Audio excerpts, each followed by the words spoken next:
నరేంద్ర మోడీ గారు మన దేశ ప్రధానమంత్రి గారు 2 రోజుల క్రితమే మనకు ఒక పిలుపునిచ్చాడు. బంగారం కొనొద్దని, అదేవిధంగా క్రూడ్ ఆయిల్ను కూడా తక్కువగా వాడాలని, తర్వాత నూనెలకు ప్రత్యామ్నాయంగా వేరే వాటిని వాడాలని ప్రజలకు పిలుపునివ్వటం జరిగింది. బంగారు విషయానికి వస్తే భారతదేశంలో పండగొచ్చినా పెళ్ళిళ్ళైనా ఖచ్చితంగా బంగారాన్ని కొనటం అనేది జరుగుతూ ఉంటుంది.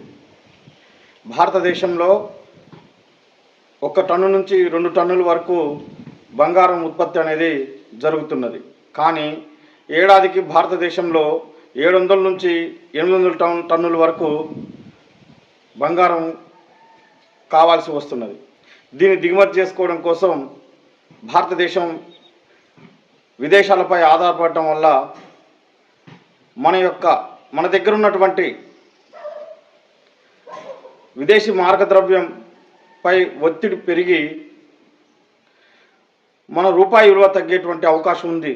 కావున మోడీ గారు ఆ రకంగా పిలిపించారు. అంతేకాకుండా క్రూడ్ ఆయిల్ను కూడా, అంటే పెట్రోల్, డీజిల్ వాటిని కూడా వాడకాన్ని తగ్గించమని సూచించడం జరిగింది. ఇక నూనె విషయానికి వస్తే దాదాపు 10% వరకు నూనె వాడకాన్ని తగ్గించాలని పిలుపుని ఇవ్వటం జరిగింది. నూనెలు తక్కువ వాడటం వల్ల ఆరోగ్యం ఇంకా మెరుగ్గా ఉంటుందని డాక్టర్లు కూడా సూచిస్తున్నారు.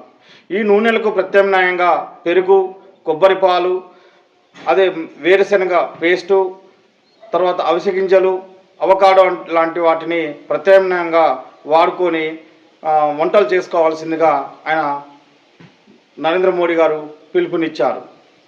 ఇదంతా జరగటానికి, ఈ పిలుపు ఇవ్వడానికి ప్రధాన కారణం గ్లోబల్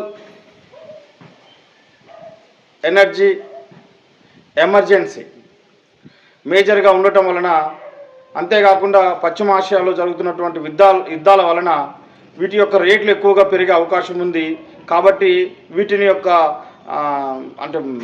మనం వాడకాన్ని కొంచెం తగ్గించుకుంటే మన రూపాయి విలువ పతనం కాకుండా ఉంటుందనేది నరేంద్ర మోడీ గారు యొక్క అభిప్రాయం. కానీ కొన్ని ప్రతిపక్ష పార్టీలు ఏమంటున్నాయంటే, మీరు వాటిని ఏ విధంగా ఎదుర్కోవాలో వాటిని ప్రత్యామ్నాయంగా చూడకుండా ప్రజలకి ఈ విధంగా చెప్పడం ఎంతవరకు కరెక్ట్ అనేది వాళ్ళు అంటున్నారు. మన వాస్తవాలను పరిశీలించి ఏది కరెక్ట్ అనేది మనం నిర్ణయించుకోవాల్సినటువంటి అవసరం ఉన్నది. ఇప్పుడు మనం చూస్తూనే ఉన్న ప్రపంచవ్యాప్తంగా ట్రంప్ గారు దేశాల మీద విరుచుకబడి యుద్ధాలు చేయటం జరుగుతూ ఉన్నది. దానివల్ల మన భారతదేశం కూడా ఎఫెక్టెడ్ అవుతుంది. దేశంలో ఉన్నటువంటి ప్రజలు కూడా అనేక ఇబ్బందులకు గురవుతారని ముందస్తుగానే మోడీ గారు ప్రజలకు పిలుపునిచ్చారు. అంతేకాకుండా ప్రైవేటు పాఠశాలలు కానీ, తర్వాత గవర్నమెంట్ పాఠశాలలో కానీ ఆన్లైన్ క్లాసులు పెట్టుకొని చేసుకుంటే బాగుంటుందనేది కూడా ఆయన చెప్పడం జరిగింది.